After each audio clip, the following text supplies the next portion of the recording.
नमस्कार, next 9 news देख रही हैं आप और मैं हूं आपके साथ प्रज्ञा सिंह। 2024 के लोकसभा चुनाव की तारीखों का ऐलान होते ही अब उत्तर प्रदेश की सियासत गर्माती हुई नजर आ रही है। 80 लोकसभा सीटों को लेकर जिस तरह से सभी पार्टियां जीत का दावा कर रही हैं, इस बीच एक सवाल लगातार बनता हुआ नजर आ रहा है कि क्या बहुजन समाज पार्टी अब इंडिया ब्लॉक में शामिल होगी या नहीं। इस दौरान समाजवादी पार्टी जिस तरह से अपनी 4 सूचियों के साथ 41 उम्मीदवारों का ऐलान करती हुई नजर आ रही है, अखिलेश यादव अब कहीं ना कहीं आलोचनाओं का सामना कर रहे हैं। देखने के लिए मिल रहा है कि उनके कई फैसलों से कांग्रेस भी खुश नजर नहीं आ रही है। जी हां, उत्तर प्रदेश में सपा और कांग्रेस का गठबंधन है। इसके बावजूद देखने के लिए मिल रहा है कि अखिलेश के कई फैसलों से कांग्रेस यहां पर नाराज जो है वो काफी ज्यादा नजर आ रही है। और ऐसे में अब सवाल बनता हुआ नजर आ रहा है कि क्या अखिलेश के खिलाफ कांग्रेस जाती हुई नजर आएगी। जिस तरह से यहां पर लगातार अखिलेश यादव अब सवालों के घेरे में आ रहे हैं, इस बीच खबर सामने आती है कि अखिलेश नगीना सीट पर चंद्रशेखर आजाद के खिलाफ उम्मीदवार को उतार देते हैं।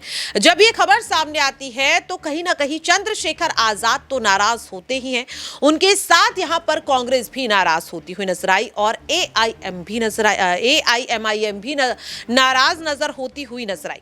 और अब ऐसे में सवाल लगातार ये बनता हुआ नजर आ रहा है कि क्या अखिलेश यादव अपने इस फैसलों के जरिए खुद अपनी मुश्किलें बढ़ाने का काम कर रहे हैं। यहां पर आपको बता दें कि कांग्रेस चाहती है कि उत्तर प्रदेश की जो छोटी पार्टियां हैं उन्हें भी इंडिया ब्लॉक में शामिल किया जा सके, ताकि एक एक सीट पर जीत हासिल करना ज्यादा आसान हो। और इसीलिए लगातार चर्चा हो रही थी कि चंद्रशेखर आजाद भी इंडिया ब्लॉक में शामिल होते हुए नजर आएंगे।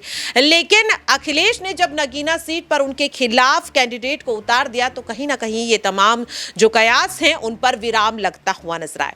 लेकिन अब खबर सामने आ रही है कि कांग्रेस भी नहीं चाहती थी कि अखिलेश उनके खिलाफ किसी भी उम्मीदवार को आगे करें। सूत्रों की माने तो खुद प्रियंका गांधी वाड्रा इस मामले में हस्तक्षेप करती हुई नजर आई।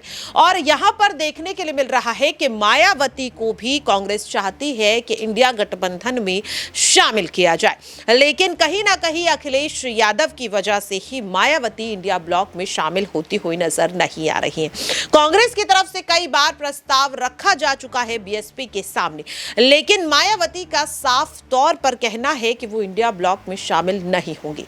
सवाल लगातार ये बनता हुआ नजर आ रहा है कि जिस तरह से चंद्रशेखर आजाद के लिए प्रियंका गांधी वाड्रा अखिलेश से लड़ती हुई नजर आई, उनसे कहीं ना कहीं सवाल पूछते हुए नजर आई। क्या मायावती को लेकर भी कांग्रेस का इस तरीके का रुख देखने के लिए मिल सकता है, क्योंकि चंद्रशेखर आजाद की पार्टी अभी यूपी की सियासत में एक उभरती हुई पार्टी है। लेकिन अगर बीएसपी की बात की जाए तो एक समय में मायावती का दबदबा उत्तर प्रदेश में सबसे ज्यादा देखने के लिए मिलता था।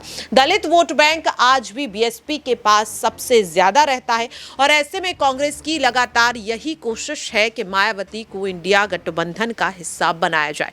यहां पर कई बार यह भी कहा गया कि सोनिया गांधी की तरफ से इस मामले पर खुद फैसला लेने की कोशिश की गई, वो यहां पर मायावती से संपर्क साधने की कोशिश करती हुई नजर आई, लेकिन बात नहीं बन पाई। लेकिन अखिलेश यादव अब जिस तरह के फैसले लेते हुए नजर आ रहे हैं, क्या अखिलेश के खिलाफ जाकर कांग्रेस मायावती के सामने सीधा प्रस्ताव रखती हुई नजर आ सकती है इंडिया गठबंधन में शामिल होने को लेकर, जिसके कयास अब लगातार लगाए जा रहे हैं। देखना होगा कि क्या वाकई में अब सोनिया गांधी या फिर कांग्रेस आलाकमान की तरफ से बीएसपी को इंडिया ब्लॉक में शामिल करने के लिए कोई बड़ा कदम उठाया जाता है या नहीं, ये देखना काफी ज्यादा अहम रहेगा। फिलहाल के लिए इस खास रिपोर्ट में इतना ही। बाकी की खबरों के लिए आप देखते रहिए नेक्स्ट 9 न्यूज।